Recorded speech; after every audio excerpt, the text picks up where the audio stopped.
The shift log that never existed. My name is Max Wilson.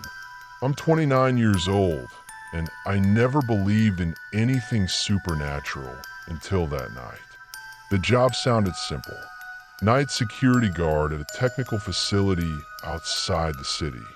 An old complex with no signs, no windows, hidden between a forest and abandoned warehouses. Your task is just to be here from 10 p.m. to 6 a.m., the manager said without even looking me in the eyes. If something happens, call us. But usually it's quiet here. The key word was usually. Before leaving, he placed a thick notebook with a worn black cover on the desk. Shift log. Write everything down. I sat in the guard booth, turned on the dim light, and opened the log. The first pages were filled with neat handwriting. 10 p.m., shift started. Quiet. 11:40 p.m., noise in corridor B. Checked. Nothing. 1:12 a.m., camera number 3 glitching again. I flipped further. Dates. Times. Events. Everything looked normal until I noticed the signature. On duty guard M. My name also starts with M. Coincidence, I muttered. At 11:10 p.m., I heard a sound. Clear. Metallic. Like footsteps, slow and deliberate. I checked the monitors. The corridors were empty. I opened the log and instinctively wrote. 11:12 p.m., possible noise. Source not found. And that's when I saw a line below it. Already written, 11:15 p.m., he still thinks he's alone. I froze. The ink wasn't fresh. It looked old, faded. Someone had written this before me. I grabbed my phone and called the manager. Who worked here before me? Before you? A pause. No one. You're the first in 6 months. What about the logbook? Silence. What logbook, Max? I slowly looked at the desk. The log was still there. You gave it to me. Max, we don't use logbooks. Just stay alert. The call ended. At 1:10 a.m., camera number 3 started flickering. Static.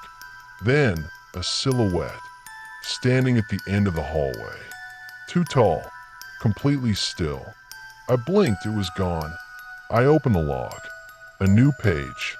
New writing. 1:12 a.m. He saw me. 1:13 a.m. Now he knows I'm real. My heart was pounding. Who are you? I whispered into the empty room. The page turned by itself. More lines appeared, one after another, as if written by an invisible hand. 1:20 a.m. He will walk to corridor B. 1:21 a.m. He will hear his name. No, I said out loud. I'm not going anywhere.